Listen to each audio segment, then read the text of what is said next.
All right, guys, we've come to almost the end of today's sessions. Right now, we'll start the blog marketing panel discussion, and of course, it's going to be facilitated by Abe Olandres. The panelists will include Lori Baltazar. Lori. Yes, Lori, come join us here, please. And then Victor Basa and Anton Diaz. So prepare your questions for them, and we'll probably have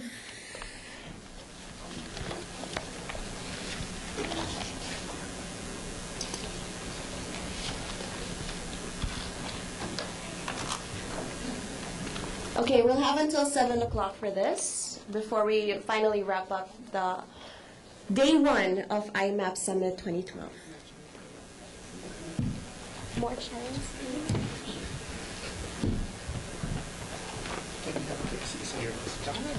I'm sorry. We're supposed to have Divine Lee, but she's not available, so we'll have Trixie to join us. Trixie Sigara. We'll get another chair for you.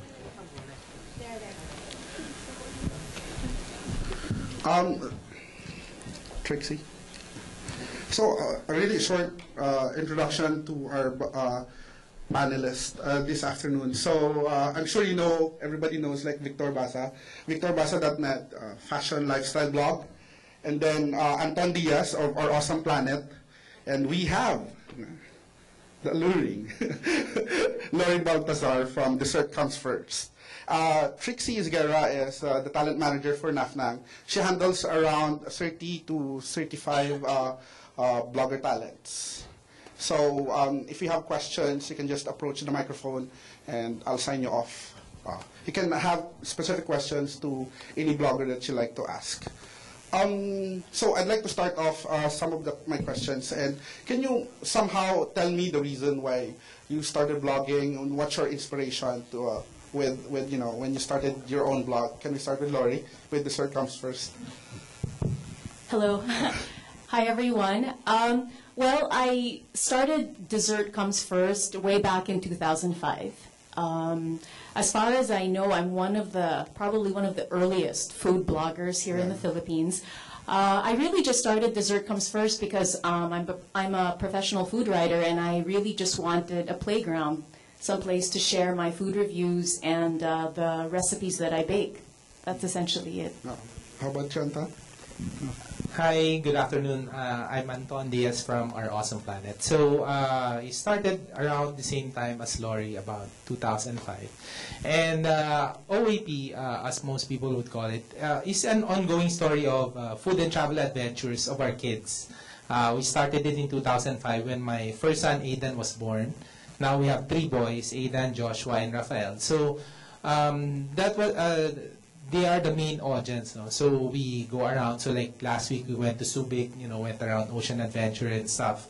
So we just wanted to document those, and the boys love to eat. So we just wanted to document those moments. Rick? Hi, hello, good evening. I'm Victor Basa. I have a blog, VictorBasa.net. It started in 2009. Sa Tumblr lang. It used to be a mood board of sorts. And then it evolved into actual writing and almost like a male interest and youth culture, music, clothes, and lifestyle, so to speak. So I'm fairly new, so I'm still learning the ins and outs of how to deal with the brands and whatnot. But so far it's been good. I've been able to have a platform to speak to people and to communicate with my readers. Yes. Something I'm particularly interested in is Anton's journey from being a corporate guy to a full-time blogger. I know that we talked about this back in 2007 and sort out the details, but can you share with the folks why you decided from going to from corporate to full-time blogging? Okay.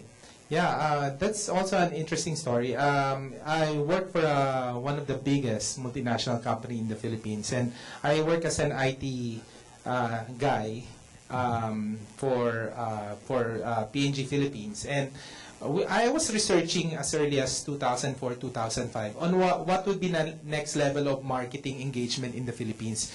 And we saw mga 5 years down the road, which is today, that the blogs and social media would be a big marketing area, no? That it will boom. So I had to, I just had to parang try it out. So I tried it out. At the start, I was doing mga IT blog posts because of Abe. And then on the side, when my first son Aidan was born, I would write about the stories. Now, and then a lot of people gravitated to the food and travel stories. And then in 2007, actually at the time, I think the only full-time blogger then was Abe. And I was working for PNG, and we had this talk. Sabi ko, Abe, ano ba? Okay, but vlogging na no, future ba dito? So, and then he said, yeah, you know, all the trends are pointing towards the social media space would boom. And then after that talk, siguro a few months later, that's the time that I decided to pursue it. One of the things that I noticed with The Search Comes First is that aside from being a really popular food blog, you're also very popular as Lori Baltazar, right? So you have a lot of, I've seen a lot of your billboards around. So how does this translated? How has it translated from being just, you know, a simple blogger, a food blog dedicated to desserts, and then going like on the billboard of like Fully Book or Starbucks? Well, I guess, Abe, I'd have to say that, well, I write my blog posts the way that I basically speak. And so when people meet me in person, they say, you sound exactly like your blog posts. So I guess that's one pull or attraction, if you could call it that. That there are no surprises, really, when people meet me in person, that when they read the blog regularly and then they meet me, there's really no surprise, because on the blog, what you see is what you read, and when you meet me, what you see is what you get. So it's very much consistent. That's cool. Vic, you're already like very popular. You have like 150,000 followers on Twitter. So is there some sort of a barrier for you when you started blogging and people flocked to the blog? At first, I thought it was. I'm sorry, what Was there any problem for you like promoting your blog, because you're already very yeah, because I didn't want anybody to think, oh, he's just writing a blog because he wants to be an ambassador, he wants to get freebies and all that. So at first I would not promote my blog. I wanted it to go around. Blog for a long time. Yeah, like blog. if that's enough possible. But yeah, after a while I was like, I'm working so hard on like the entries and the blog posts, yet nobody gets to see it. So eventually, I opened it up to readers. You know. So Trix, you handle like around 35 talents, right? Was there a demand, really a demand for bloggers in the last like year or two? Yeah, actually there's a really big increase in the demand of bloggers, because before way back in 2010, I just handled around 5 to 6 bloggers, and I was actually having a hard time selling them, because during that time, I mean, their brands were interested in advertising on blogging, but you know, they really don't. It's just like they want to say they're trying it out, but they really don't believe in it yet. So that's why having 5, 6 bloggers is very hard to sell. But after around like late 2010, early 2011, there was just a big demand for bloggers, and a lot of bloggers, I mean, a lot of people actually started blogging. So that's when I grew the pool, because there are a lot of those, you know, like people hiding behind their computers who really know how to write. If you have questions, just approach the mic. Is there a particular like industry wherein bloggers are really have a really high demand? Yes. Right now, there's a really high demand for fashion. Well, obviously, there are a lot of fashion bloggers. There's also a big demand for food and travel and parenting. Surprisingly, there's a big demand for parenting blogs. So we have the representatives here, fashion, travel, and then food, right? I know. I read their blogs. So are these your talents as well? No, not yet. Not yet. Hopefully later. In 10 minutes. So Trixie will talk to you afterwards. Anyway, what sort of opportunities have you gotten because of the blog? Like, can we, Anton? Like things that you never imagined you'd like, you know. For me, the biggest was really we wanted to, because when I was in PNG, we traveled to Singapore, the different Asian countries, and I love street food, and I've always wondered why Philippines do not have a really good street food market. So with the blog, I was able to launch Mercato Central, Soderno, Distrito, and then we just launched Mesa Norte. And by the end of this year, siguro mga 8 to 9 food markets. So that's the biggest. So we have a question. Yes. Hi. Would you recommend corporates or companies to have their in-house bloggers, or it's better for them to tap into, existing bloggers? How about you, Trix? Can you answer that? Honestly, I would really prefer you mean in-house bloggers, like bloggers coming in from the same company? Yeah. Hiring in-house bloggers. Oh, in-house. Yeah. For me, it's better, I think, if you get it from someone who's outside, because I mean, if you hire someone like who's really part of the company, there might be a touch of bias, and we all want, well, that's why we read blogs, right? Because we want each and everyone's real, raw opinion, and not having a touch of, bias, or they need to write something good about the company because they were hired, or they're given a salary for it, right? I guess there's actually still a use for corporate bloggers because they can be your source for disseminating information about the company. One, like maybe a specific, I'm not sure if video was here, like they did a minor switch on their ATM where they're charging 2 pesos starting on September 1. They're charging 2 pesos for every cash card transactions. However, they didn't really have a really good communication strategy on how to disseminate that information. Had they had a Twitter account, had they had a corporate blog where people can refer to for official statements, the story from interaction would have been averted. Like, I went to a BDO ATM, took a picture of the screen, and it was really split second. So I saw like September 1, 2 pesos, like charge every transaction. So I wrote about it. But I went to their website, I looked for their Twitter account, I looked for a blog, there's nothing there. So it's really hard to verify if there's no really open and engaging communication strategy from the company. So I guess a corporate blogger might have a use to be really, really updated with what's happening in the company, especially if it's a really big company. Would you know any companies who have been successful in having their Globe is one. They have a tattoo blog. They're very, but it's not really that updated. They have like Smart and like Sun. They have a very active Twitter account and Facebook account. So that's one start, right? Krispy Kreme, right? They have a blog. Krispy Kreme also has, but it's more of social media. It's a way of disseminating information. As to what Abe said, yeah, it can be a good use, maybe for information-wise. Yeah, it can be a good. How about you, Laurie? Any significant opportunity because of the blog? I think all of them are significant because when I started the blog That's a lot.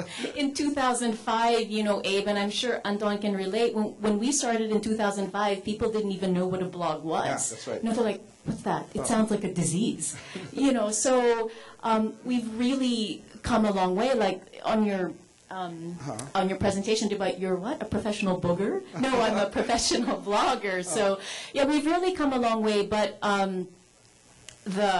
the frosting, if you will, I've received a lot from the blog, probably the biggest of which is I was the brand ambassador for Fully Booked earlier this year. So, and that was where you saw that billboard. And being awarded as a Global Pinoy by Mega magazine earlier this year. How about you, Vic? You're already like a host, you're already like a model. Is there something that your blog has given you that you're not actually still getting? Well, for one, it was able to give me invitations to the best events, which I never usually got. So I was able to get. I was excited because at least I'll be able to see stuff at first, diba? Yeah, on the first hand, and then I won't lie, the fringe, I don't know, the fringe benefits, like you get clothes, you get all this stuff. Minsan you also get the concert tickets. But then I try to be fair naman and write a review about a certain concert. I do the pros and the cons. Yeah. So even if I kind of feel medyo iffy about saying more negative stuff, I still have to do it. It's my responsibility to my reader. Do you have a question? Hi, good afternoon. Leah Besa Jimenez earlier mentioned about measuring for every step of the way of each campaign that they do measurements. For blog marketing, do you present results, metrics to your clients right after? Trixie? We actually do in terms of the typical metrics like unique views, page views, interaction within the. For example, a client asked the blogger to write about it. Yeah, typical blog marketing stuff. We monitor the conversation going on within the blog, and if it actually goes to social media, if it's being talked about on Twitter or on Facebook. And then we also measure not just within the, let's say, a 1 week period, but we also measure it in long term. We see if other people still read the post, even though if, let's say, after 3 months people will still view it, or does it go on Google page 1? Is the post being linked by other bloggers, or is it being talked by other people? We give that to our clients. Sorry, as a follow-up question to that, if, for example, you mentioned that you monitor it, for example, in months, month on month, for example, does that follow for just one blog, or, for example, do you provide it to your clients that for each blog you monitor it in a certain period of time? Or is it something, I mean, when do you stop providing them with with the results? We give them a one-time report, so everything's there. We don't give it in chunks, so that when we give it to the client, everything's there, everything's explained really well. So to our bloggers, how do you engage brands that approach you for campaigns? It could be advertising, it could be sponsorship, it could be like ambassadorship or something like that. From my experience, when Canon approached me to be like an online ambassador, I didn't like the idea of being an ambassador because it's an industry that I cover, photography, so I do a lot of camera reviews. But then I cleared it out in the contract that it does not involve the blog. It might involve me because I myself am a really huge Canon fan. I've been using Canon for like 10 years. So for me, I really like the brand. But because of some sort of editorial policy, I had to separate it from the blog. And fortunately, it's good enough that I have 2 writers with me. So if they can cover all the other products as well. So there's no inherent bias in terms of you only choose to cover your sponsors or just choose your advertisers. Is there any issue like this that happened to you, Anton? For OAP, for our Awesome Planet, we usually want to work with brands who would have the same advocacy as the blog. So we love to promote food, yummy food, travel around the Philippines. So usually, if it's a Filipino company that can be promoted around the world, we like to do that. Tourism is, of course, one of those things that we love to promote. And then, yeah, it's really more of an alignment of values and advocacy. Then we have a list we want to work with. So, for example, there are, like you know, we are Canon users, gano'n. So, parang it's natural you want to work with something that you already love to do. Right. I have a question. Yes, sure. Back here. Sorry. I'm a reader of 2 out of 3 blogs. So, Victor, when I get home, I'll log into your blog as well, because I eat more than I shop. So, but you guys sound like your blogs are very personal. And as a reader, I'm not talking on behalf of the brand. So as a reader, I appreciate that it's a genuine voice. However, because there is some commerce involved already, whether it's digital or in other platforms, when commerce comes in, the user tends to take a step back and tries to assess either the quality, the sincerity of the post maybe. So where do you guys draw the line with your blog as to how much commerce is in there? How much advertising? How much paid content? Is there a science to it? I saw the graph earlier, so some bloggers really don't want advertising while others take in all sorts. So what are your policies personally, and is there a science to it at all, or is it a gut feel thing? Can we start with Laurie? Here we are passing the mic. That's a really good question. I think going back to the graph that Abe had on his presentation, I'd have to say that I'm one of the, it depends if I like you. I'm that kind of a blogger. It's not that, well, you have to understand that when I started the blog, we didn't even need people like Trixie because people didn't even know what a blog was. As Trixie mentioned earlier, jobs and functions as hers really only came about in, did you say 2009? 2010, just, 2 years ago when blogs really exploded and corporations really saw them as credible media outlets. But to go back to your question, ma'am, I would have to say that I myself am not a fan of hard sell. I don't like things that are just sort of pushed in my face. So commerce, I feel, you're right when you say that our blogs are really the products of passion. They really come from a place deep within us. And I feel that if there's a brand that I really like, well, to put it bluntly, I really only write about brands that I like or brands that I myself patronize. I've been asked to endorse or to write about certain brands or certain food, but at the end of the day, if I don't like it, then I won't write about it. I'm not a very good liar. And I also, to me, it feels very, very insincere. So that's not really something that I do. For our Awesome Planet, our advertising policies, we don't get advertising money from food or travel establishments that we review. So, marami namang advertising na hindi food and travel. So, like for example,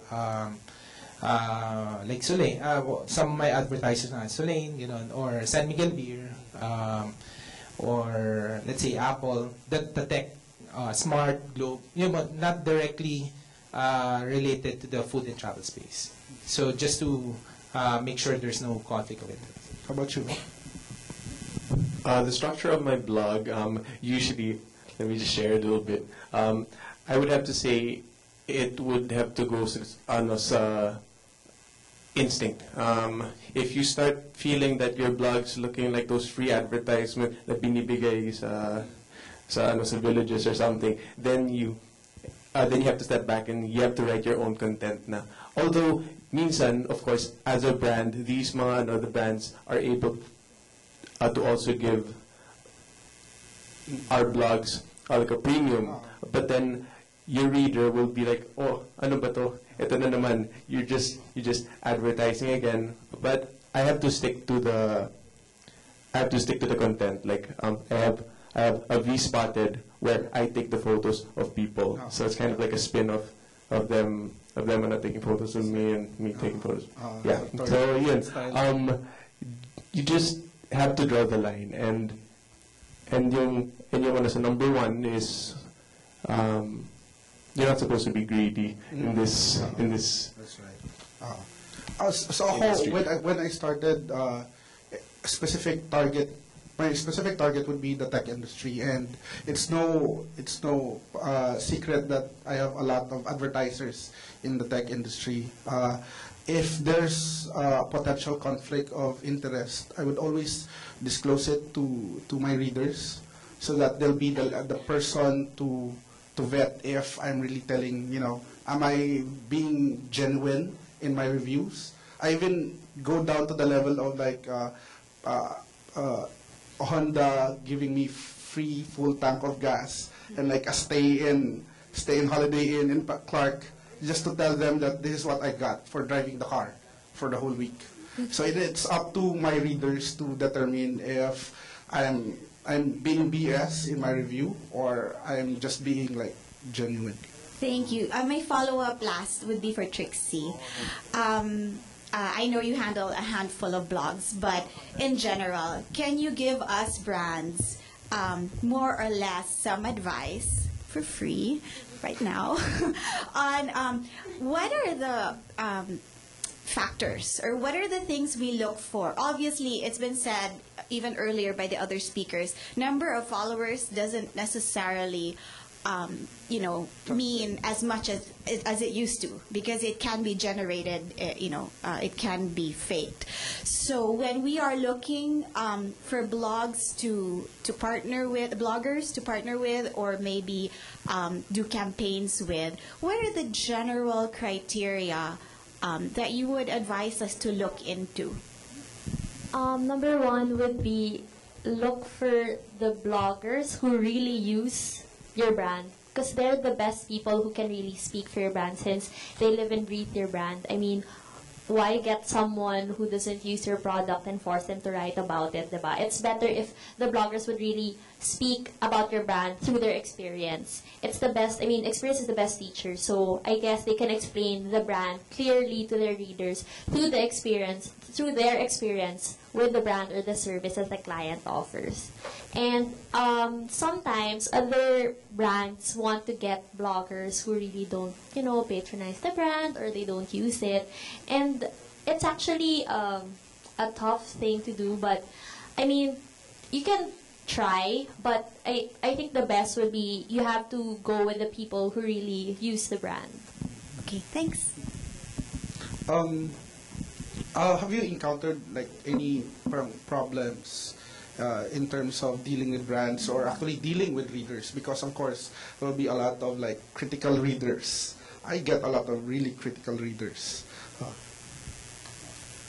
Can you start? Do you have like people, like your readers, really watching every blog post that you make and saying, hey, what's the sentiment? What's the general sentiment? Well, usually sa blog ko, the main concern is where do I get this shirt? Where do I get these jeans? So it isn't as serious as, like, let's say Yuga Tech, or they ask me, wait, anong klaseng lens na ginamit mo? So it's more like a casual Conversation. leadership, no conversation. Although, yeah, that's about it. The only another time when it becomes actually more serious is if, for example, I do like a review, I do like a recap of the monsoon relief or the King's Ondoy. It's the only time when it actually has more heart, so to speak. So, Anton, there will be instances when you have partnerships with specific brands, and then you have like really critical, really conservative readers who have been, following you from day one. How do you deal with that kind of how do you balance between your readers and your partners? Yeah. Since the brands that I work with usually are not related to food and travel, I don't really get into a lot of critical, comments. Marami lang spammers, trolls, and haters, which is, common online. So you just don't tolerate them. But most of the time, they like like for example, one of the brands that I really work closely with would be, let's say, Caltex. We partnered together to create a infographic series on food and travel in Luzon. So we started with Baguio. Infographic. Yeah, those infographic. And then now I'm partnering with NLEX naman to print those infographics. So, mostly they are beneficial to the readers. So, How about you, Lauren? Oh, mine is, well, compared to maybe you, it's very minor. I think well, it's not really even a problem. It's just that it comes up every once in a while. I think that regular readers sometimes of Dessert Comes First, they get a little disappointed when they go to a restaurant that I've written about, and then they come back to me and they say, It's not as good. were you out of your mind? It wasn't even that good. It was mahal. It was this. It was that. And, I've had restaurateurs, restaurant owners tell me, the day after you wrote about us, we had a few people come in here with a printout of your blog post saying they wanted the exact same menu that you had. So I guess sometimes I always emphasize on the blog that this is really my experience at a restaurant or eating a particular food is really my experience of it. I'm sharing it with you, and I hope that when you go to this particular restaurant, you'll have a similar experience. But, taste is so subjective. We can't all have identical taste experiences. So I think sometimes people have they have difficulty kind of separating the two. Yes, sir. Hello.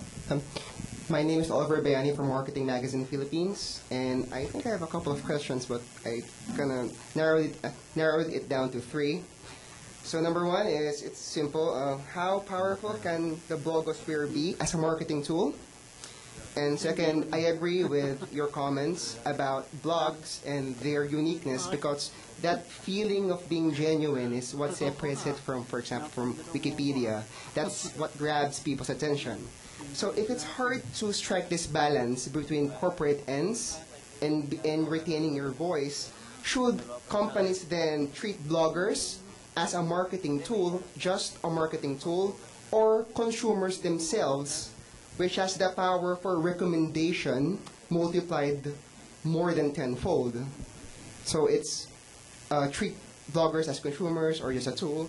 And lastly, can corporate blogs have this feeling of being genuine? Because, when you check the blog of Company X, you will see, yeah, fine, this is a hard sell. But if the secret why blogs work is being genuine or having this particular voice, can corporate blogs achieve this? That's it. Thank you. So I'd like to answer that with starting with the last question. Corporate blogs can actually be genuine if they show genuine concern to their customers. So you don't just put out a Facebook page or a Twitter account just to promote your product or your services, but you're there to actually reach out to your customers. And that's one way to be genuine. And I think our telcos are very good at doing that. They have now become more accessible, when before you have to wait like 12 rings before somebody answers on the other line. But now there's like Facebook, there's like Twitter. It's not yet perfect, but at least there's a lot of progress that I've seen. How about Trix? Can you help answer? Yeah, I think as to corporate blogs, I agree with what Abe said. Originally, if you think about what the blog it means, it's a weblog, so it's basically your own property. You can write anything about it, and if a corporate blog's genuine content is